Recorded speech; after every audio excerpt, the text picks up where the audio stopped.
Bonjour à toutes et à tous. La transition énergétique, c'est une expression qui revient souvent dans l'actualité, mais qui reste un peu abstraite. Alors nous, on a décidé de vous en parler clairement en répondant à des questions concrètes, du genre « Que se passerait-il si nous arrêtons le nucléaire demain ?» Passer à une énergie 100% renouvelable, ça coûterait combien? Ou encore, acheter de l'électricité verte, ça veut dire quoi? Des questions comme celle-ci, nous en avons beaucoup et nous allons y répondre dans une série spéciale Transition énergétique. Et pour être tout à fait transparent, non, pas au sens propre, au sens figuré.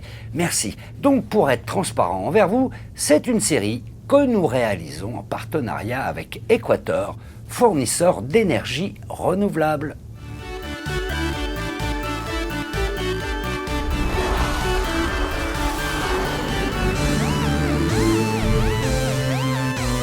Dans ce premier numéro de notre série sur la transition énergétique, nous allons parler de l'électricité verte. Vous en avez peut-être entendu parler à la télévision, sur Internet, ou votre fournisseur d'électricité vous l'a peut-être proposé par téléphone. Mais concrètement, acheter de l'électricité verte, ça veut dire quoi ? Personnellement, j'ignorais que l'électricité avait une couleur. Ben évidemment, il n'y a pas des électrons bleus, rouges, jaunes ou verts. L'électricité n'a pas de couleur. Non, je veux parler de l'électricité produite de façon renouvelable, c'est-à-dire solaire, éolienne, hydraulique ou les bioénergies. C'est ça l'électricité dite verte que les différents fournisseurs d'électricité nous proposent. Mais comment peut-on acheter de l'électricité verte ? Comment ça se passe et comment être sûr qu'elle est bien verte? Bah oui, c'est vrai. Dans mon immeuble, tout le monde reçoit l'électricité grâce au même câble. Alors pourquoi mon voisin aurait de l'électricité verte et pas moi? C'est justement la question posée et on va y répondre maintenant.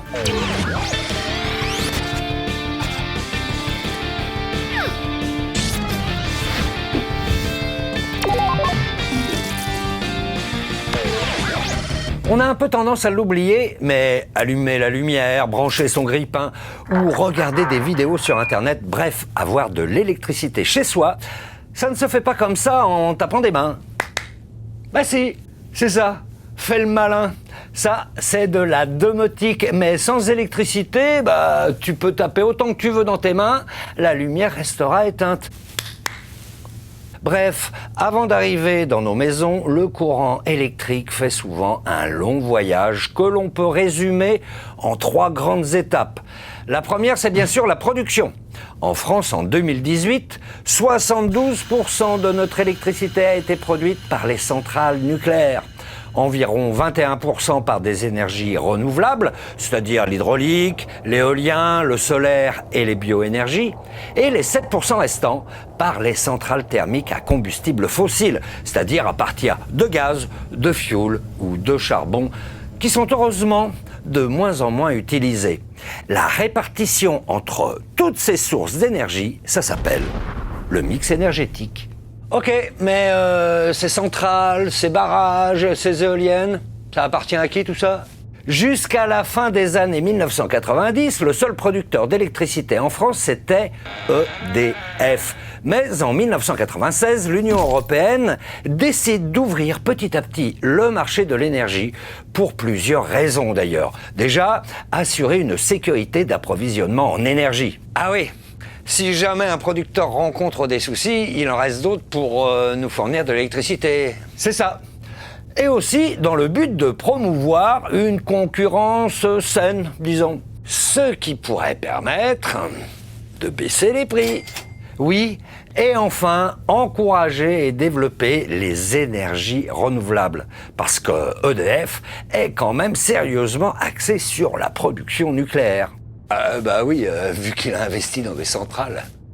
Bref, à partir de février 2000, le marché de l'énergie s'est ouvert progressivement à la concurrence et d'autres producteurs ont émergé en plus d'EDF. Des gros comme par exemple Total ou Engie, mais aussi des plus petits qui se développent notamment grâce aux énergies renouvelables. Normal, des panneaux solaires, c'est quand même plus facile à mettre en place qu'une centrale nucléaire. Il y a donc désormais plusieurs producteurs d'énergie. Et depuis le 1er juillet 2007, le marché est entièrement ouvert à la concurrence. Ça veut dire aussi que chacun peut choisir librement son fournisseur d'énergie. Attends, là. Un fournisseur, c'est pas pareil qu'un producteur? Pas tout à fait. Enfin, ça dépend. Le fournisseur, c'est en quelque sorte celui qui commercialise l'électricité, celui chez qui on s'abonne pour recevoir l'électricité et qui nous envoie la facture. En fait, c'est une société qui va acheter l'électricité à un producteur pour ensuite la proposer aux consommateurs. Dans certains cas, ces deux casquettes peuvent être cumulées, comme pour EDF qui est à la fois producteur et fournisseur d'électricité. Et donc avec l'ouverture de la concurrence, de nouveaux producteurs et ou fournisseurs ont fait leur apparition. D'accord. Mais dis donc, on n'a pas oublié quelque chose, hein? Et si, entre les deux, il y a bien sûr le transport et la distribution. Le transport se fait grâce aux lignes à haute tension, ces immenses pylônes qui conduisent le courant sur d'énormes distances partout en France, mais aussi à l'étranger. Car notre pays dispose en effet de lignes communes avec la plupart de nos voisins, comme l'Allemagne ou le Royaume-Uni. Ça permet de réaliser des échanges commerciaux, mais c'est aussi un moyen d'assurer la stabilité du réseau et de l'approvisionnement. Ah oui, par exemple, si on produit trop d'énergie, on peut en redistribuer aux voisins et inversement. Oui, c'est à peu près ça. Chez nous, c'est la société RTE, Réseau de transport d'électricité, qui gère les lignes à très haute tension, c'est-à-dire de 225 000 volts à 400 000 volts, et aussi les lignes haute tension, c'est-à-dire supérieures à 50 000 volts. Le courant peut ainsi être transporté en grande quantité. RTE, c'est ce que l'on appelle le transporteur. Ah bon? Jusqu'à mon compteur électrique? Non, pas du tout. Jusqu'à un transformateur qui, comme son nom l'indique, transforme la haute tension en moyenne et basse tension. Et à partir de là, l'électricité est envoyée sur ce que l'on appelle le réseau de distribution, qui lui est géré par Enedis. C'est donc Enedis qui s'occupe de l'entretien de ces lignes moyennes et basse tension, mais aussi des compteurs électriques de nos maisons. Et lui, on l'appelle le distributeur. Ah, attends, si c'est la même société qui gère la distribution et les compteurs, alors à quoi ça sert d'avoir différents fournisseurs? Eh bien, choisir son fournisseur, ça veut dire aussi choisir d'où vient son électricité. Et grâce à l'ouverture du marché dont on parlait au début, on peut aujourd'hui choisir une électricité respectueuse de l'environnement. Ah, c'est donc ça ton histoire d'électricité verte? Alors là, franchement, j'aimerais bien que tu m'expliques parce que c'est un peu flou pour moi.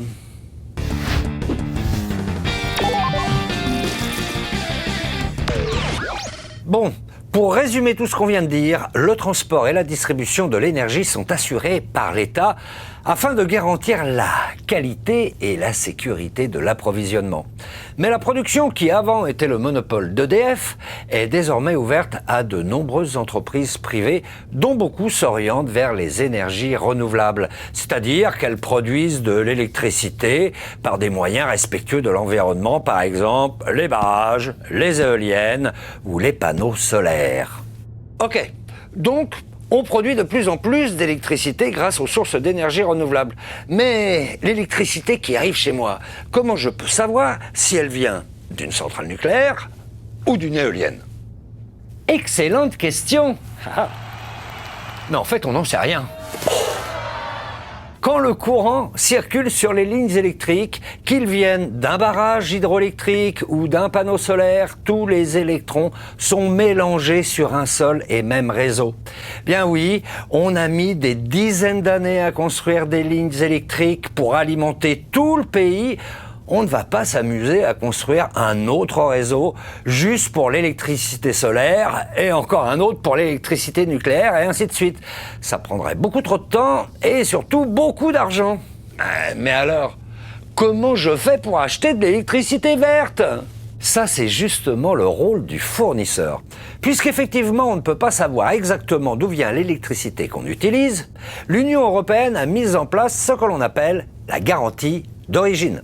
C'est un certificat de traçabilité remis par l'État aux producteurs qui permet de garantir que l'énergie vient bien d'une source renouvelable. Cela veut dire que chaque kilowattheure d'électricité produit, par exemple par des éoliennes, par des panneaux solaires ou par des barrages hydroélectriques, a son certificat d'origine renouvelable. Ok, mais ça ne règle pas le problème. Cette énergie a beau être renouvelable, une fois injectée sur le réseau de transport, elle se mélange à toutes les autres. C'est pour cela que ces garanties d'origine sont ensuite rachetées aux producteurs par le fournisseur. Par ce moyen, le fournisseur s'engage à ce que, pour 1 kWh d'électricité consommée par exemple, l'équivalent d'énergie renouvelable, c'est-à-dire 1 kWh, a été produit et injecté dans le réseau. Donc au final, même si on ne sait pas si l'électricité qu'on consomme est verte ou non, on est sûr de contribuer à produire de l'énergie verte. Eh mais dis donc, ce serait pas ce que l'on appelle du greenwashing, ton truc, des grosses sociétés pollueuses qui veulent se donner bonne conscience ? Je vois ce que tu veux dire. Bon, ok, certains peuvent peut-être essayer d'en profiter pour redorer leur blason. Mais dans la réalité, c'est aujourd'hui le seul moyen technique et juridique pour proposer de l'énergie renouvelable à tout le monde. Sinon, eh bien, il faudrait créer entièrement un autre réseau de transport et de distribution pour l'électricité verte.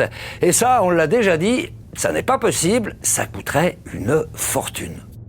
Mais alors concrètement, disons que je veux passer chez un fournisseur d'électricité verte. Ça change quoi pour moi ?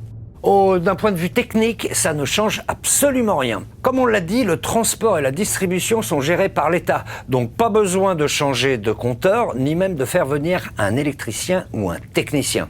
En revanche, l'ouverture à la concurrence fait que les fournisseurs jouent des coudes pour proposer les meilleurs tarifs possibles. Et si on choisit bien, on peut payer moins cher. Quoi qu'il en soit, l'électricité verte ne coûte pas plus cher. Premier argument. Quoi d'autre ? En plus, il existe des abonnements qui permettent de soutenir directement certains petits producteurs d'électricité renouvelable. Dans ce cas, le fournisseur achète l'énergie directement à un petit producteur en même temps que sa garantie d'origine. Ça encourage les entreprises locales et à taille humaine. Bon, la contrepartie, c'est que c'est un petit peu plus cher car forcément, produire une énergie renouvelable en tant que petit producteur indépendant, c'est plus compliqué et ça demande plus d'argent. Mais au moins, eh bien, on a la satisfaction de faire, disons, une bonne action. Et ça compte aussi. De toute façon, il faudra forcément faire des efforts si on veut sauver la planète. Tu l'as dit, car la principale raison de passer à l'électricité verte, c'est évidemment la sauvegarde de notre planète. Si suffisamment de citoyens s'engagent à consommer de l'énergie renouvelable, ça incitera les producteurs à en produire toujours et toujours plus. Et c'est comme ça que l'on contribuera à accélérer la transition énergétique et à lutter contre le changement climatique. C'est bon? J'ai été clair? Ouais, tiens, pendant que tu es là, j'ai d'autres questions sur la transition énergétique. Figure-toi que tu n'es pas le seul, on se pose tous plein de questions très concrètes sur la transition énergétique et je vous promets qu'on va y répondre dans cette série de vidéos spéciales transition énergétique que vous pouvez voir aussi sur le site d'Équateur. Allez, ciao et à très bientôt. Maintenant tu peux couper le jus, on va faire des économies d'énergie. Pas de problème.